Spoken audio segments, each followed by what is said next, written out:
everybody. Welcome to Percussion Discussions. Today, I am at the table and I made a discovery last night. And what I discovered is that not all conicals are created equal. Now, of course, we all know, and of course, I know, that there are different sizes and types of conicals that can be used in paper cartridges. What I didn't know is that some conicals are just not meant for paper cartridges. Now, these I have here some 457 British Kerr conicals. I have some 450 conicals, home cast. These are ones that I've cast myself. And I have some 452 home cast conicals. And I discovered as I was making paper cartridges, and as you can, I'll show you here, I've made, these were some that I made last night along with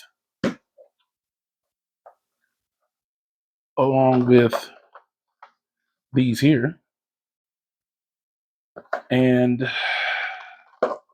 as I was making these paper cartridges, and I wanted to do for my upcoming range day, well, actually it's a range day and also a series. And I'll talk about these in a minute, but it's actually, well, I'll talk about them now. It's a comparison versus between cousins. I have the 1858 Remington New Model Army. Its close cousin, the 1865 Rogers and Spencer, which actually never saw combat in the Civil War, came in a little bit too late. And then the distant cousin, the Ruger Old Army. And this one was made in 1973. And Ruger started making these in 1972. From 1972 to 2008, I believe, they made these. So I wanted to make a series basically on the similarities of these three, where they come from, how they came about by different people, one main family in particular, but that's a subject for another video. This video is focused on something that I learned last night. Now I'm getting sidetracked, so let me bring it back, and that's the conicals. So these are the three conicals, and as you can see, I altered the base of the 452. And these are all different in size. All different in size, and I'll show you by lining them up.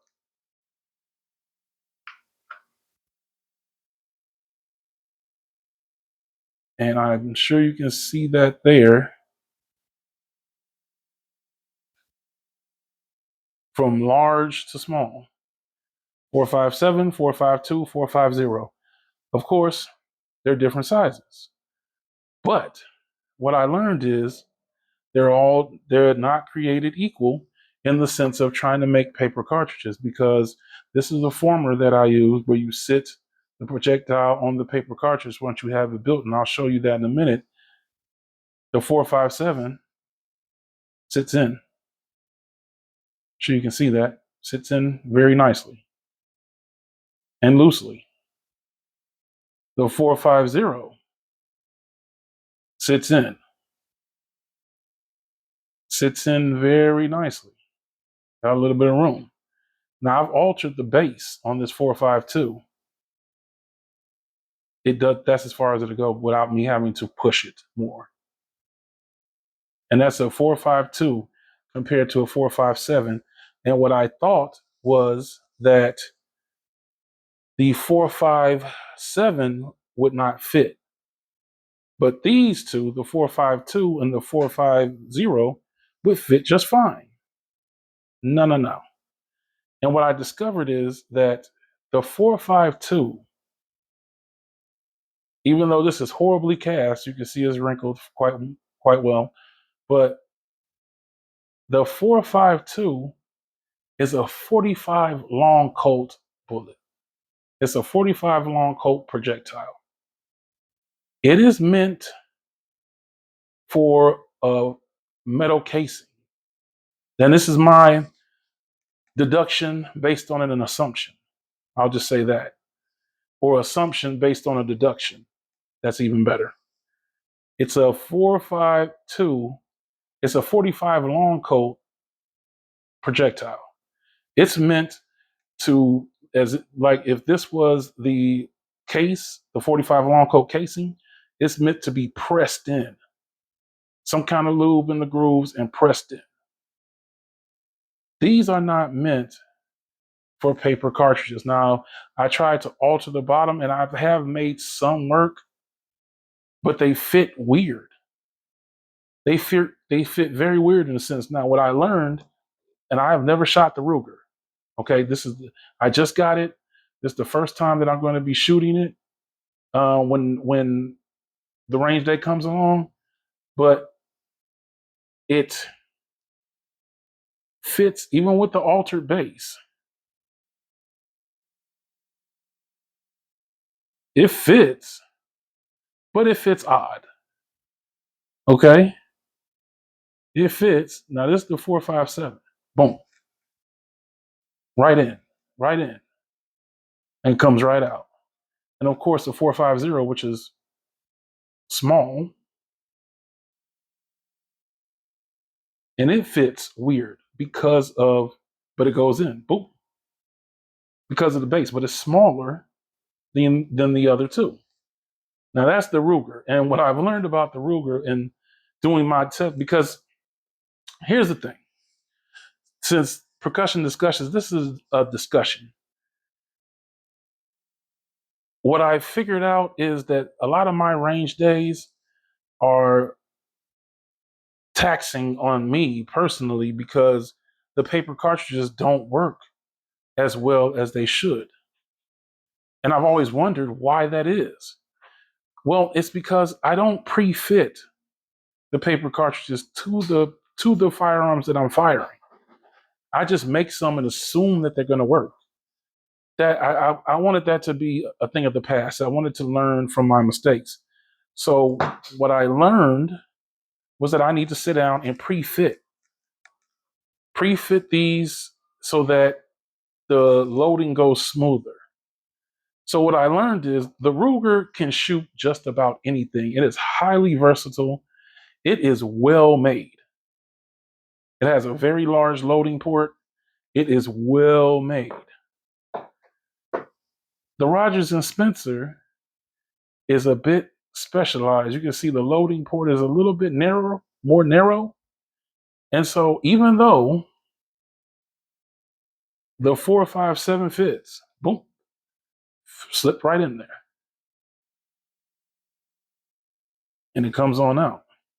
Once again, the 4.50, conical. If I can sit in, boom, it goes in. Just like the former, and I mean the former, but this is the altered base 4.52, and I've altered all of them. It does not, as you can see that it does not fit properly. Now, how can you go from a 4.57 to a 4.50 and they both fit, but the 4.52 that's in between doesn't? Well, the 4.52 is because it's wider. It's a little bit wider. It's like I said, it's more of a 45 long Colt bullet. So these are not going to be used. Even though I've altered the base and they're probably worthless, I'm going to take all of these and put them back in the melter and just melt them down and make more 450 and 457 conicals. But that's what I learned. Not all conicals are created equal. So, with that being said, as you can see, the loading port on the Remington is quite wide. It's quite wide, and it will fit the two. So that's what I'm going. That's what I've done. Is I've made paper cartridges, and I'll show you how I figured it out. Okay, and I know I have a paper cartridge video. Let me get these out the way. I have a paper cartridge video that I wear on YouTube where I've made paper cartridges before, but just because I have the stuff out and for the sake of argument, I'm going to just show you. Now, see, this here is set at 35 grains, a little bit more than that, actually, about 36 grains. This is the Walker Former, which is for the Walker, which you can use. You can use for just about anything. These babies here, I've done. That was something else. I was doing research on what powder loads and what projectiles that I could use in each firearm. And basically, you could use 457 round ball conical in the Ruger. So the Ruger is not an issue. The Ruger is not an issue at all. It says that you can use a 457 round ball, but as far as a conical, my research said that a 454 conical to a 451 conical. And I said, well, a 452 is just as good as a 451, right? It's not that big of a difference. No, no, no, no, no. And for the Remington, it was the same 457 round ball, a 454 conical, about the same as the Rogers and Spencer because they're so close in make, because they come from the same family tree. But once again, that's a different video. So I wanted to make sure. I got the right projectile and made the paper cartridge, made them properly. So once again, I'm going to make just a paper cartridge just to show you, guys what I'm doing and how I'm doing it. And usually I have gloves on because I tend to touch a lot of the glue. But today it seems I did a fairly good job of avoiding touching the glue. Okay. Okay, I'm doing it. I'm doing it. And I put quite a bit of glue on the base. I know. I know. But I can only estimate how many paper cartridges I've made over the course of the few months that I've done this. I haven't even been doing this for 6 months yet. I started in February, and that's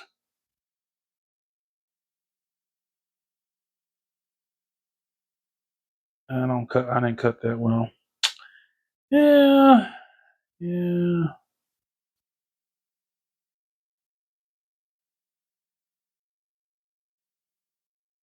Oh,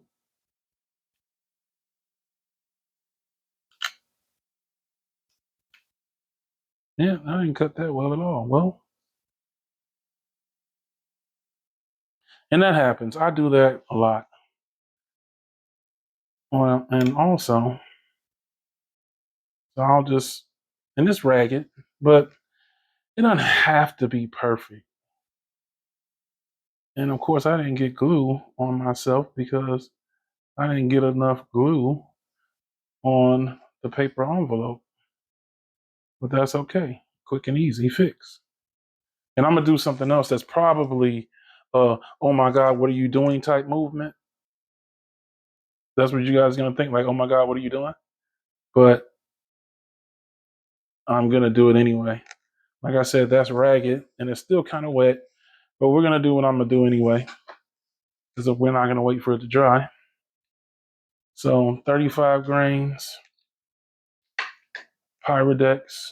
Let me move this over here. And Pyrodex pours ridiculously fast. Ask me how I know. And I try not to spill because I'm not wasteful. At least I try not to be wasteful. Like that right there is annoying. But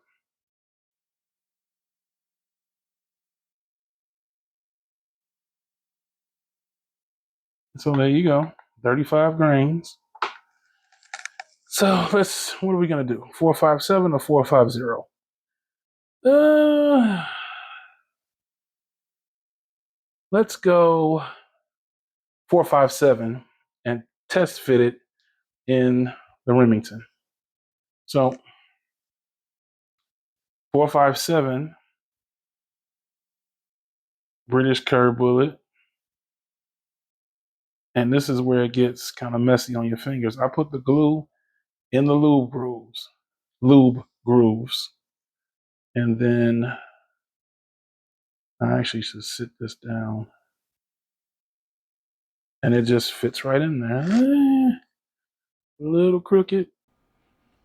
All right. So sorry about that. I had some technical difficulties. But so I've got the 457 conical pressed into the paper cartridge. And I'm talking about how the bottom of the paper cartridge goes into the it comes out the bottom of the former, clicks down, and you may have to use the other part of the former to kind of pull it out. But what it does is it produces a flat base, which is exactly what I like when it comes to the paper cartridges. Now, it's easy to do, once you've been doing it for a while, but there's something that, as far as making paper cartridges, but what I tend to do now, more so than in the 3 months that I have been making paper cartridges, is I add a second sheet of nitrated coffee filter paper. And that second sheet, to me, provides, actually two benefits. It makes the paper cartridge more sturdy. So when I'm handling the paper cartridge, it doesn't bend as much, it doesn't flex as much. But it also makes it easier to just load because it's so rigid. It's more rigid than it would be if it was just one sheet of paper. So I'm showing you right here while I do these voiceovers that I am adding a second sheet, and it helps to. And there's something else, but that's going to come a little bit later. But I fold the end, and once I got the end folded, and I hate doing this. I hate doing the voiceover because I've done the video and I can't remember what I was saying. I'm trying to repeat what I was saying, but So now I have to kind of wing it and watch myself and kind of just describe what's happening. But I'm putting the double sheeted paper cartridge into the former. It makes it more difficult to press down. There's a bit of a there's a bit of a kind of a neck to it, kind of something similar to like a turtleneck when it comes to the paper cartridge, which it it's okay. It's all right. It's one of those things. But what it does is it provides a sturdy barrier. It's a sturdy barrier so that when you load the paper cartridge, it's not going to fold as easily if you don't get it right on point. You right. So with that being said, uh, like I said, there's another reason to it, but God, I hate the voiceover. I just hate the voiceover because I can't. And what I'm saying is pointing it to what's happening because it's happening in real time. Now I have to go back and make this voiceover, and I can't remember what I was saying. I just can't remember. So there's hand movements and whatnot, but okay. So right here, I'm testing the fit. I'm testing the fit of a 457 conical into the Remington, and it goes through because the Remington it doesn't have a back to the loading port. It's through and through. See right there. So you can kind of adjust it the way you need to the paper cartridge so that it's straight and even as long as it's high enough. And the loading port on the Remington is definitely high enough. It's just one of those things. It's a good look. So what I'm saying is my last range day the conical went into the 1860 and it went in crooked like that because it was not centered like it needed to be. So that paper cartridge will go down. The 457 conical will go into the Remington because it is centered exactly the way it needs to be. And I'm also I'm taking it out because I was trying to get the paper cartridge out, but I put it up under the loading port, and then I couldn't get the cylinder to turn backwards, which is really not supposed to. But I couldn't get the cylinder to move back enough to where I could pull the paper cartridge out from under the loading port. So I have to take the cylinder out of the Remington. And I remarked when I first started that, the difference between a Colt and a Remington or Remington family revolvers is that the ease of how the cylinder comes out. Because you're just pulling the arbor up and you can remove the cylinder. But as it stands right now, I am struggling with taking the cylinder out, and I finally get it out. There we go. So I'm taking the paper cartridge out of the cylinder, and then I'm gonna put the cylinder back in. And I was saying, well, you rotate the cylinder to get with all three of those firearms because of their family tree as far as the manufacturers. they all do the same thing, and that is when you're putting the cylinder back in, you need to rotate it ever so slightly to get it to seat back in inside the frame itself. So that is what I'm doing, and it takes some getting used to get it lined up. For me, because I handle different firearms, because I have different revolvers, and there's only two major, Colt and Remington. That, to be honest, but um, the builds are different. So of course, I get used to knocking out the wedge and just pulling the barrel off like a Colt. But so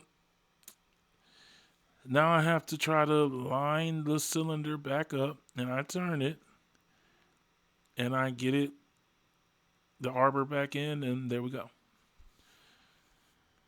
So it's it's just frustrating. It's frustrating. My mic cut off, but when I'm talking about the Rogers and Spencer, it's, and I put the 457 into the Rogers and Spencer, and I try to slide it in there, and because the loading port of the Rogers and Spencer is it's narrow. It's narrow, and there's a solid back to it, unlike the Remington.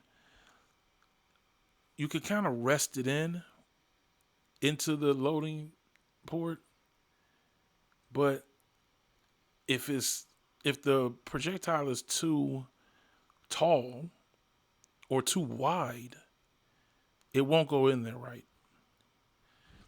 So what I'm doing there is I'm the projectile starting to tilt ever so slightly as I move it.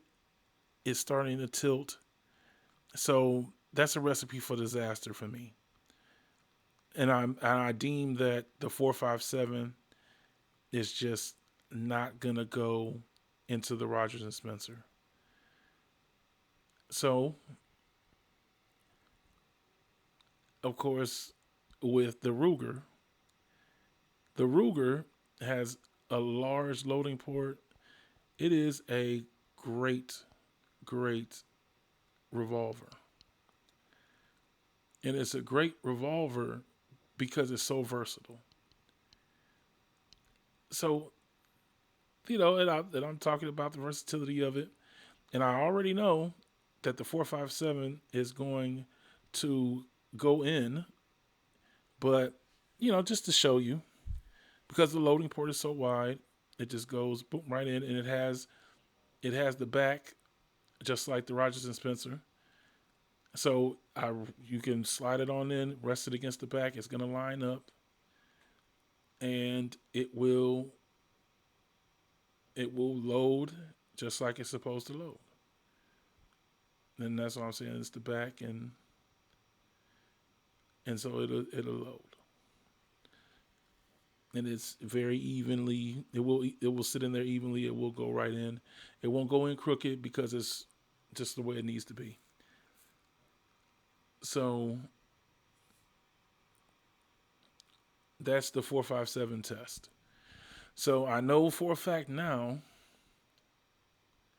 that the 457 will go into the Ruger, and it'll go into the Remington, but it will not go into the Rogers and Spencer.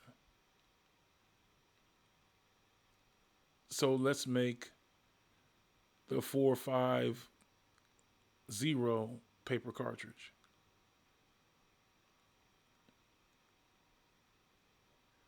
And so, but just like the 457 paper cartridge, the 450, I make the paper cartridge the same. And so,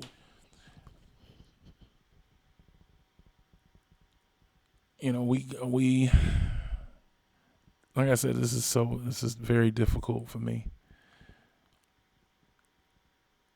And so I'm going to put the glue, and of course too much glue, but I'm going to put the glue on the base and into the former. And you know what I'm thinking, well, what I discovered after all of this, since I'm trying to fill the space and I can't remember what I said before, but what occurred to me after all of this is that when I'm loading the paper cartridges, maybe, just maybe, I'm loading too heavy of a load into the 457 for the Rogers and Spencer. The larger load, the Ruger can accommodate the larger load. The Remington can accommodate the larger load because the cylinder is larger. It's a little bit longer cylinder. But the Rogers and Spencer, the paper cartridge is too tall with the 457 conical. And so that's why when you're trying to put it into the paper cartridge, when you're trying to put it into the loading port, it doesn't fit.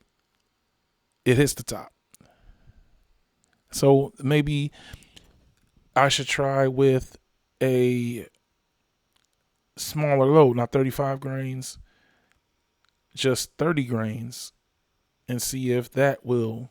And I'll make some paper cartridges at 30 grains and go from there. But at this point,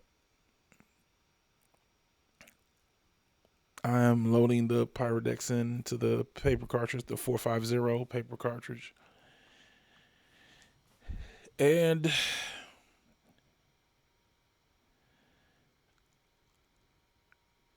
so I was saying earlier that I make a double paper cartridge because it's sturdy. It's sturdier, but there's another reason behind this, and you're gonna see it right here because of the heel on the base of the 450 conical. It doesn't seat in like in the paper like it's supposed to, like the 457 does, because the 457, the base is tapered. It's not a heel to it. It's a tapered base. So I'm trying to load the 450 into the paper cartridge, and I have to press it down in there, just to secure it to the rest of the paper cartridge itself. But that's what I'm saying right there is, it's not going to sit like it's supposed to. So I have to use the hammer to actually get the paper cartridge out of the former. So I'm hammering the both formers to kind of together so that the paper cartridge will come out. Now, right about there, the paper cartridge is surrounding the base, but right there is where it's not surrounding the base because the heel has caught the edge of the paper cartridge, and when you press it down, it pushes the paper down instead of sliding into the paper. So you'll have a complete paper cartridge on 90% of the rim of the paper cartridge, and that small 10%, that small little area, is where the heel is going to hit the paper and push it down. So, and I have tried over and over again. I'll reseat the bullet or the projectile into the paper. It is a tedious and irritating process.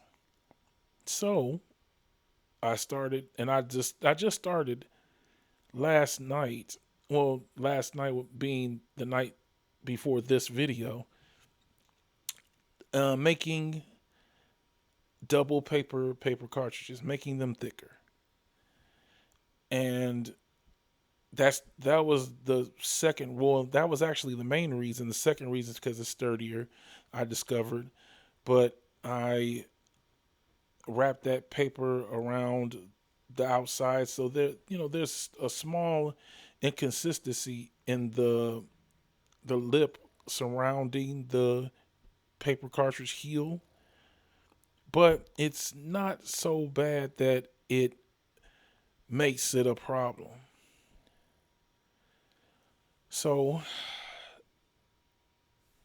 at this point, I'm going to tighten everything down, and it's because it's two, it's going to be, it's going to show that lip to it,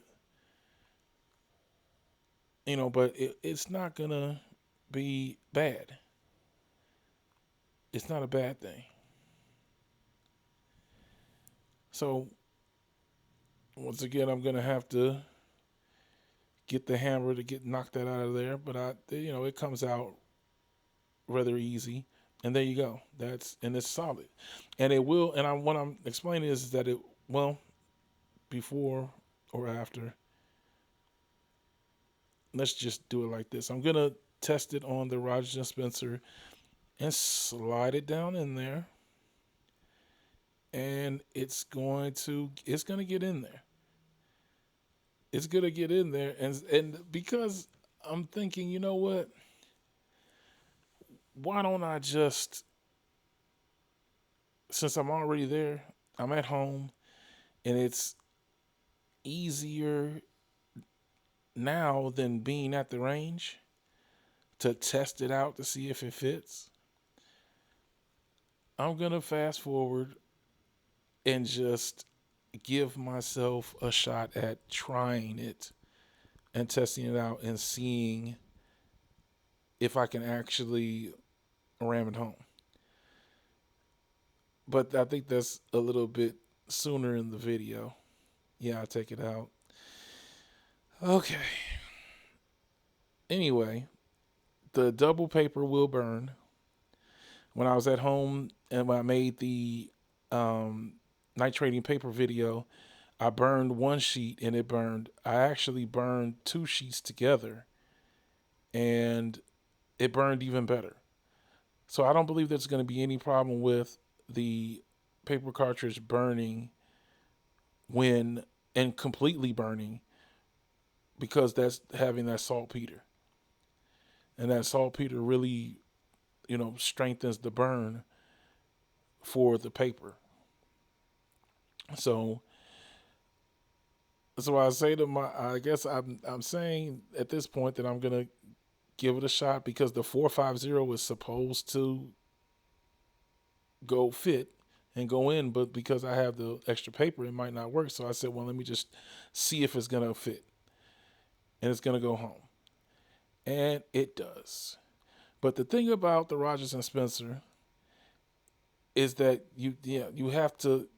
It's not 100% lined up when you're trying to ram it home, so you have to kind of adjust the ramrod to get where it needs to be, and then it'll seat. And the 450, it seats. Now, like I said earlier, it would probably be better with, instead of 35 grains, it would probably work better with 30 grains, and it would seat a little bit deeper. Like now, I'm trying to show you. You see where it's sitting? It's still it's in there. It's in the cylinder. There's no problem with it passing the forcing cone, but it sits up kind of high. That 450, it goes in, but it sits up kind of high. So, like I was thinking, like I was saying, the 30 grains might be better for the Rogers and Spencer. So I said, well, since I'm sitting here at the table, why not give? And this is what I'm thinking. I'm not saying it, but this is what I'm thinking. I said, well, why not get? Well, there you go. Why not give the 457 a try and put it down in there? And yeah, we're gonna give it a shot. Now I just backed away from it earlier, but now I'm feeling a little bit frisky. So I say, okay, well, let's go ahead and see that with that Rogers and Spencer, it has to be adjusted. The cylinder has to be adjusted for it to match up with the loading lever. And so now I'm trying to force it down in there, and it doesn't go far enough. It just doesn't go far enough. And then bam, it hits the forcing cone. So now I'm going to have to manhandle the cylinder a little bit to get it to pass. And it does pass, but it takes a little bit off the nose and turns it basically into a semi-wide cutter. So it's turning, and I'm hoping that I can press it down a little bit more, but no, it's not going to go down any further than what it is because the powder load is too much. So now I know. Now I know that the 457 will go into the Rogers and Spencer. The 450 will go into the Rogers and Spencer. But the powder load has to be less than 35 grains. It needs to be at 30 grains. And that's the I believe the maximum, if not the maximum, but pretty close to the maximum. And maybe I'll experiment in the future with kind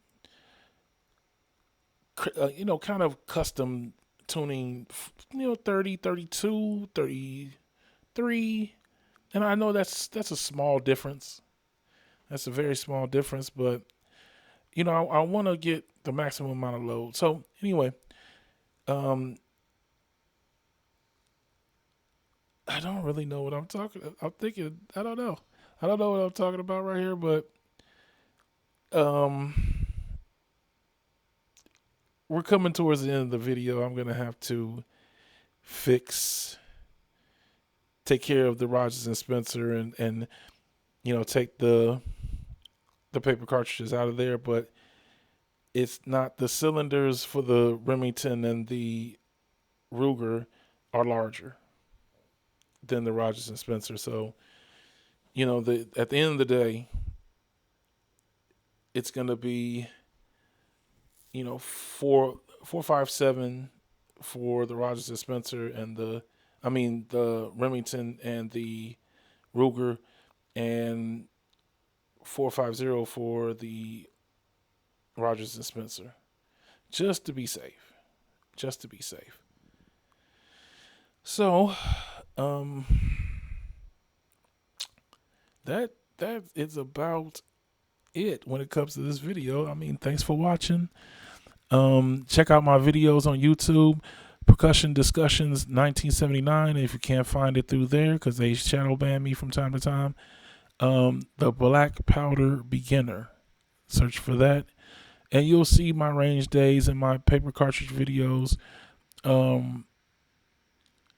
And in the meantime, thanks for watching. Now this is just an update from my previous video. I have removed the paper cartridges, as you can see, that were in the Rogers and Spencer cylinder.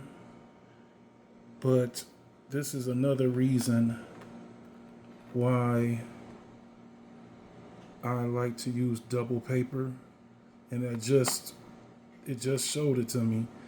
This is all the damage, where the punch and the converted file popped a hole in the bottom of the paper cartridge, but they are still steady and sturdy. Now, of course, the conicals are all chewed up, swaged, I suppose you could say, but still solid, still in one piece. So that is a good thing. Another reason why I double the paper. So thanks for watching. See you later.